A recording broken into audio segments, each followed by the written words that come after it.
Lana Turner, one of the highest-earning Hollywood stars in the 1940s, was always subjected to domestic violence by her lovers until her daughter put an end to the tragedy with a knife attack. On the night of March 26, 1958, the 30th Annual Academy Awards took place, which was a significant milestone for Lana Turner as she was nominated for Best Actress for her role in the film Peyton Place. By her side was Cheryl Crane, the daughter from her second marriage, which lasted only a year. No one paid attention to Cheryl Crane that night, but within 12 days, the entire entertainment world was shaken by this name. In 1936, at the age of 15, the exceptional and beautiful teenager was discovered by filmmakers while buying a soda at a grocery store near Hollywood. 3 years later, Lana signed her first film contract with a director from Warner Brothers and quickly became a leading actress in a series of blockbuster Hollywood films at the young age of 18. However, Lana's love life was a long and painful series of scandals. She was dubbed the Queen of Nightclubs due to her carefree lifestyle and enviable beauty, often rumored to be involved with every man in sight. She had 8 marriages with 7 men, all of which were short-lived. Cheryl experienced a childhood devoid of maternal love, living with her grandmother and a series of nannies while Lana was engrossed in nightclubs, filming, and relationships with men. Cheryl felt helpless in her pursuit of her mother's love. Not seeing her mother for many days, Cheryl sometimes had to sneak into the closet to breathe in the scent of her mother. Even when she tried to reach out to her mother for a hug, she would find herself pushed away from her mother's perfectly coiffed hair, accompanied by the reminder, "My dear, don't smudge my lipstick by kissing me." At the age of 30, Lana met Johnny Stompanato. While filming a movie in the previous spring, Lana started receiving phone calls, flowers, and various gifts, including a diamond bracelet. Lana was completely captivated and began dating him. Stompanato claimed to be a modest businessman and gift shop manager. He also claimed to be 43 years old, 5 years older than Lana, which made her feel youthful and excited. After 6 months of dating, Stompanato began demanding numerous material privileges, including putting pressure on Lana to secure suitable roles for him in Hollywood. Unfortunately for Stompanato, Lana couldn't fulfill his demands. Stompanato didn't hesitate to hurl vulgar words and even physical violence towards her. While filming in England, during an argument, Stompanato even used a pillow to knock down his lover. But when they returned home to Hollywood, Lana still went back to Stompanato because of loneliness, and they've made up. When her mother brought Stompanato home to introduce him, Cheryl felt a favorable impression, considering him a stable person.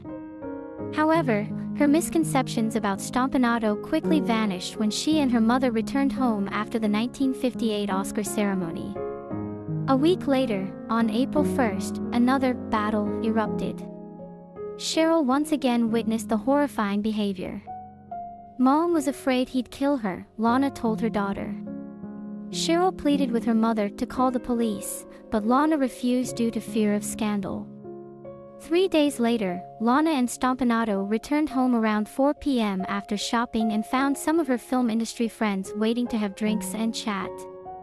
However, Stompanato, feeling uncomfortable with his failed entry into Hollywood, angrily left.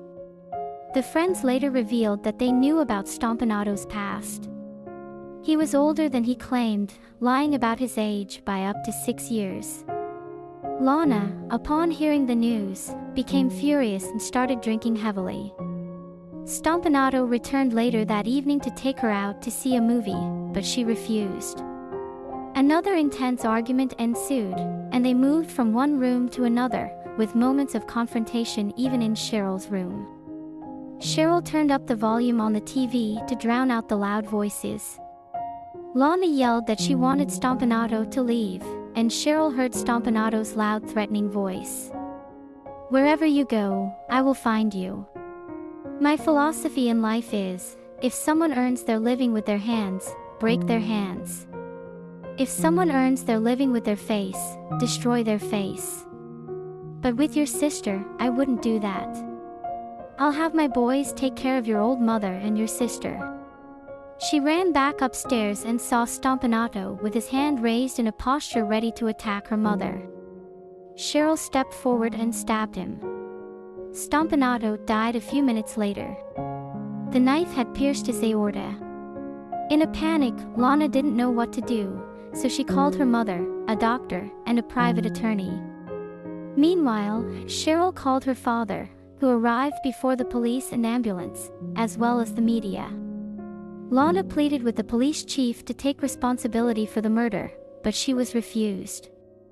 Lana described her relationship with Stompanato, detailing the physical abuse, having a gun pressed to her head, forced sexual encounters, and being choked to the point of losing her voice for several days. In addition, Cheryl also confessed to her father, "I didn't mean to, I just wanted to protect Mom." These words immediately appeared in all the newspapers the next day, causing a sensation in the Hollywood celebrity world. Cheryl was held in custody overnight. She was denied bail the following morning and had to stay in a juvenile detention facility for a few days.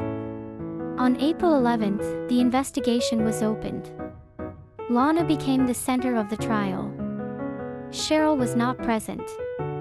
That day, Lana was very emotional, often pausing to create dramatic effects and captivating everyone with her evidence of the abuse she suffered at the hands of her lover. The media commented, "It was truly her iconic performance." After Lana's testimony, in just 25 minutes, the jury, with a majority vote of 10 to 2, reached a verdict: Cheryl committed the crime in an act of defending her mother, a justifiable reason. She was not criminally charged but had to be placed under guardianship.